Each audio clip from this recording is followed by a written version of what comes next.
Antes de salir del lugar, la chamán me dijo: recuerda, cuando estés despierta en tus sueños, nunca preguntes por la hora, y tampoco menciones que sabes que estás dentro de un sueño.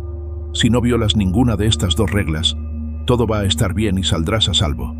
A ese punto, era poca mi confianza en la mujer, pues sentí que nada de lo prometido había funcionado, y que la justificación para que nada pasara era que yo no había tenido la mente suficientemente abierta para entrar en la experiencia que me prometieron. En fin, esa tarde salí con Noelia a comer, y todos los días después fue relativamente normal, hasta que la quinta noche me quedé dormida sin esperar que nada en especial sucediera. Pero cuando desperté, no me encontraba en mi habitación, sino en un lugar extraño. Estaba en la azotea de un edificio, en una ciudad extraña. Había rocas enormes suspendidas en el aire, al igual que algunas estructuras, casas y edificios. Debajo, la gente y los coches transitaban con total normalidad. A nadie le llamaba la atención los objetos que levitaban en el aire, lo que la atmósfera suspendía en medio de la nada. Busqué una salida de la azotea. Peor, no había nada. Era solamente una base de concreto en un edificio. No había ningún otro objeto o manera aparente de acceder al lugar donde me desperté. Todo se sentía muy real, pero a la vez me percaté de que no estaba despierta. Lo curioso es que tampoco se sentía como si estuviera dormida. Cerré los ojos y noté que mi cuerpo empezó a hacerse más ligero. Pronto, mis pies no estaban tocando el suelo. Cuando me di cuenta de esto, volví a pisar el concreto de la azotea. Era divertido ir descubriendo lo que podía o no podía hacer. Era como empezar a andar en bicicleta y darte cuenta de las posibilidades que te rodean al aprender una nueva habilidad. Todo era estimulante y libre, pero había una sensación extraña en el aire, no sospechosa ni incómoda, sino inusual para mí por naturaleza. Pronto aprendí a mantener mi cuerpo levitando. Al igual que las rocas y las construcciones que se veían a la lejanía, bajé de la azotea despacio, como un globo de helio que se va quedando sin el gas que lo mantiene en las alturas.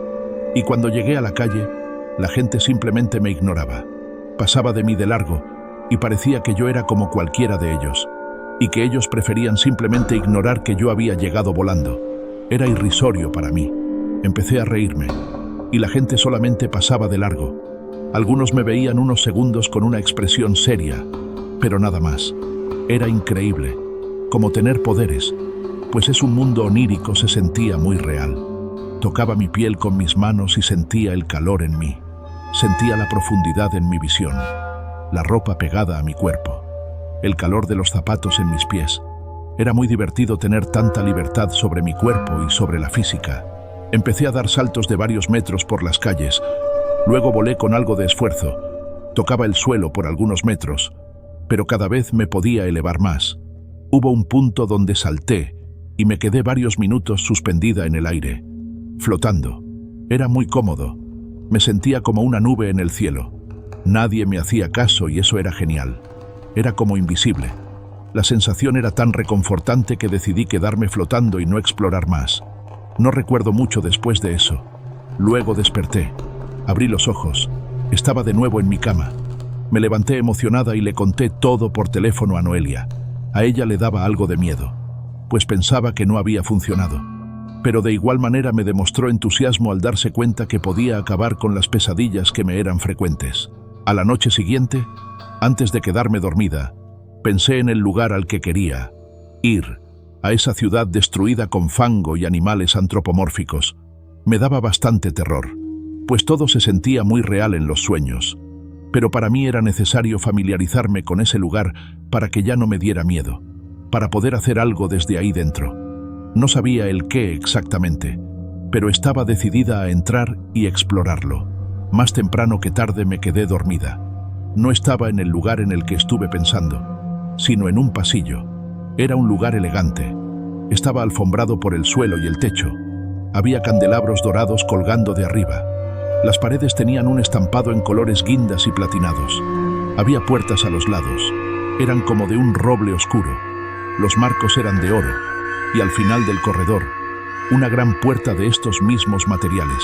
Empecé a caminar hacia ella, y las puertas a los costados se abrieron. De ellas empezaba a salir mucha gente, personas, hombres y mujeres que vestían de traje y vestidos. Al ver a tanta gente a mi alrededor, noté que el pasillo era mucho más grande de lo que lo había percibido en primera instancia. Era un corredor muy amplio donde cabía bastante gente. Las personas que aparecieron caminaban en todas direcciones. Yo caminé hacia el frente, en dirección a las puertas al final del corredor. Este sueño se sentía muy diferente al anterior. Aquí no era tan libre. No había esa sensación de tener poderes. Sin embargo, todo se sentía aún más en mi cuerpo. Mis pies dolían del cansancio. No me di cuenta, pero había caminado ya durante mucho tiempo. Aún así, la puerta a unos metros frente a mí no parecía estar más cerca. Caminaba sin llegar a ningún lado. Empecé a correr, pero aún a este paso apresurado. No me acercaba a ningún lugar.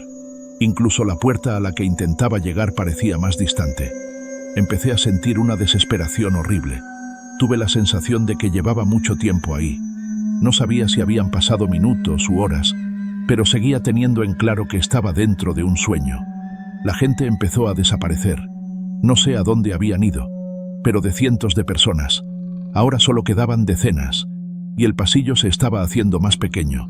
De pronto, me entró un miedo algo irracional a llevar mucho tiempo ahí. Pensé que posiblemente había caído en una especie de coma, y no podría despertar. Recordaba haber ido a dormir a eso de las 11 de la noche. Sin embargo, empezaba a sentir que ya había pasado días dentro de ese extraño sueño. ¿Qué hora es? ¿Qué hora es? ¿Qué hora es? ¿Qué hora es? ¿Qué hora es? ¿Qué hora es? Se repetía constantemente en mi cabeza. Quería desesperadamente saber cuánto tiempo había pasado dentro de ese pasillo infinito. Y sin darme cuenta, ya estaba repitiendo la pregunta en voz alta. La gente de alrededor se me quedaba viendo con una mirada sumamente extraña, como si hubieran descubierto un oscuro secreto de mí, como si estuviera ocultando mi psicopatía por fin revelada. Me eché a correr mientras todos me observaban. Esta vez sí pude avanzar. La gente de traje empezó a perseguirme, pero llegué a tiempo a la puerta de roble oscuro y marco de oro. La abrí, y después de eso no recuerdo nada más. Desperté exaltada, sudando. Era horrible, como si en realidad viniera de ese lugar. Solamente había dormido hora y media, y el sueño se sintió eterno. Era de madrugada, por lo que no le hablé a Noelia para contarle, sino hasta la mañana siguiente. Esa noche no pude dormir más por miedo a entrar en otra pesadilla que se sintiera demasiado larga. No quería volver a ese extraño mundo. Me daba temor percibir días enteros transcurrir en solo unos cuantos minutos. Empezó a darme ansiedad entrar en coma, dormir durante meses sin poder despertar. Lo peor es que dormir es inevitable, y tarde o temprano me enfrentaría de nuevo a esas extrañas pesadillas. En la mañana le conté todo a Noelia, y por la tarde fuimos a ver a Thelma. La mujer me dijo que tenía que mantener la calma en las pesadillas, aunque fueran demasiado vívidas, que no debí pensar en la hora, que el tiempo ahí es relativo, o más bien es un contrato que no existe, pues la dimensión de los sueños, a la que se accede en la fase REM, es totalmente ajena a lo que conocemos cuando estamos despiertos. La santera hizo otro ritual conmigo, el cual anularía los sueños lúcidos y me devolvería a los sueños normales. Pero había algo inevitable, una pesadilla más. Me dijo que tenía que acabar de raíz con el problema de las pesadillas frecuentes y que, de otra manera, no podría dormir tranquila de nuevo. Sin más remedio que aceptar, nos fuimos acabado el ritual y la tarde empezaba a morir. Noelia se quedó conmigo, vigilaba mi sueño y le pedí que me despertara si llegaba a dormir demasiado, aunque eso resultara en una contraindicación a lo dicho por la santera, quien afirmaba que el sueño durante una pesadilla no debe de ser interrumpido. Me costó más tiempo de lo normal, pero logré quedarme dormida. Desperté en el sueño de la fase REM, acostada sobre el suelo de una calle llena de fango. Era de noche, y los edificios alrededor estaban en ruinas. Era un escenario postapocalíptico, y supe que ese era el lugar de mis pesadillas frecuentes. Empecé a caminar por las desoladas calles, y muy pronto di con un corral, donde se encontraban hombres cerdo, los cuales estaban agachados comiendo algo. No quería acercarme demasiado, pero había una luz encendida que venía desde dentro de un edificio que no estaba tan destruido como los demás, y pronto supe que tenía que entrar a ese lugar. Pasé enseguida del corral. Los hombres cerdo no me hicieron caso. Lo peor es que me di cuenta de lo que comían. Eran partes cercenadas de personas, cadáveres, brazos, piernas, cabezas humanas. Era asqueroso y horripilante a la vez. Dentro del edificio, seguí un sendero de velas encendidas. Me di cuenta que estaba en el pasillo del sueño anterior, pero esta vez estaba en ruinas. El suelo y las paredes se encontraban destruidas. Parecía que hubieran pasado siglos desde que estuve ahí, o quizás simplemente era un lugar idéntico, pero este se encontraba muy descuidado. Había una vela apagada, pegada con cinta adhesiva a una de las puertas del pasillo. La abrí y llegué a un lugar totalmente diferente. Una carnicería. Esta tienda estaba relativamente limpia. Había un olor a humedad, pero aparentemente no era un lugar abandonado. Caminé hacia el lugar donde se corta la carne y encontré la figura que me perseguía constantemente. Ese hombre gordo, con cabeza de cordero, el cual intentaba alcanzarme en mis pesadillas. La criatura estaba cortando carne en una mesa metálica. En un rincón del lugar había una pequeña pila de ropa interior femenina. Había mucha sangre en el suelo, y el machete del carnicero estaba totalmente empapado en sangre. Giró su cabeza de animal y me vio. En este movimiento, me dejó ver lo que cortaba encima de la mesa de metal cromado. Eran pequeños cuerpos de niñas, los cuales no pasaban de los 7 u 8 años de edad. Era horrible. Veía cabellos, dientes, dedos. Me entraron muchas ganas de vomitar y empecé a correr en la misma dirección en la que llegué. Pero el camino había cambiado por completo. Estaba en una especie de laberinto que cambiaba de forma constante. El suelo y las paredes eran de azulejos sucios, como los de un baño. Corría desesperadamente y empezaba a dejar atrás al hombre con cabeza de cordero. Pero empecé a marearme. Mi vista se nubló. Mis pasos se hicieron muy lentos y pesados, y sin darme cuenta caí al suelo. Cuando desperté, estaba en una cocina muy sucia. Frente a mí, el hombre de cabeza de animal hacía cosas, rebanaba carne, cortaba brazos y piernas de cuerpos inertes. Yo estaba atada por correas de cuero a la pared. Me aterraba ver todo lo que ese hombre hacía. Me daba mucha repulsión verlo frente a mí y presenciar cómo su machete cortaba la carne de personas muertas. El sonido de los huesos, cartílagos y ligamentos cortándose era lo peor.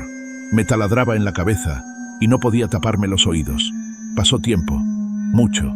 En realidad no sé cuánto, pero mi cuerpo empezó a cambiar.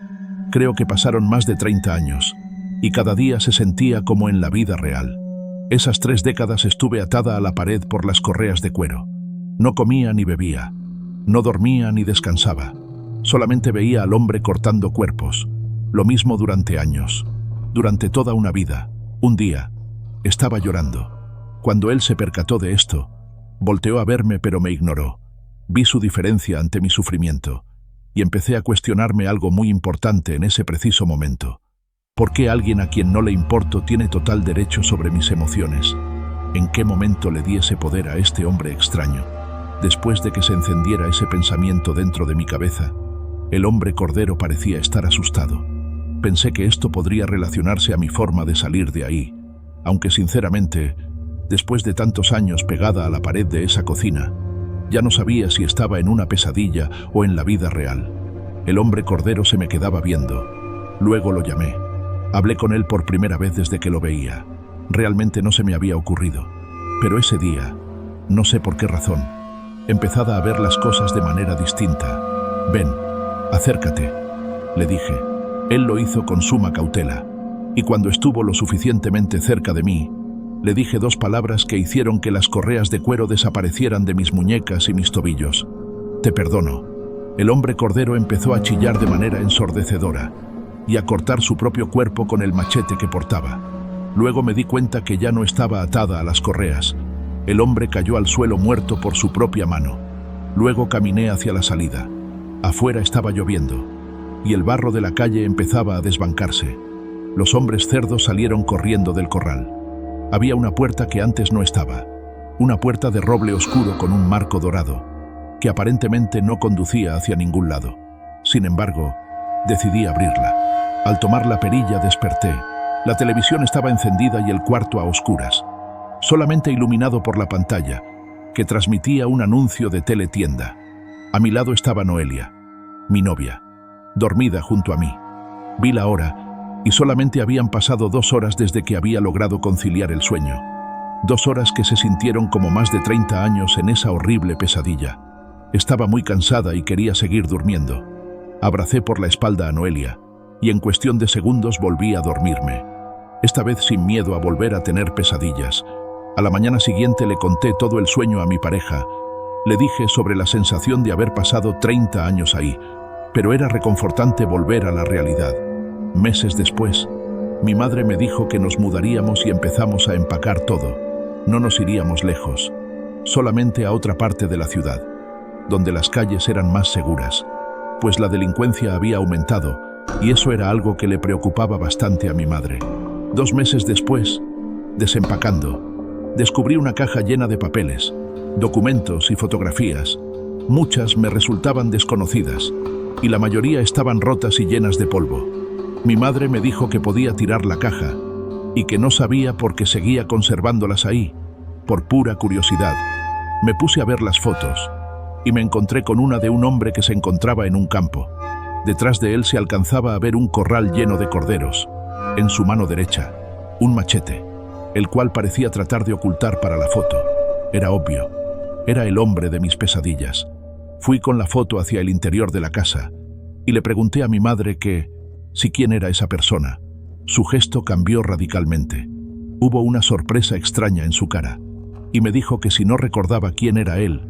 Yo respondí que no. Ella me miró a los ojos y me dijo que él era mi padre.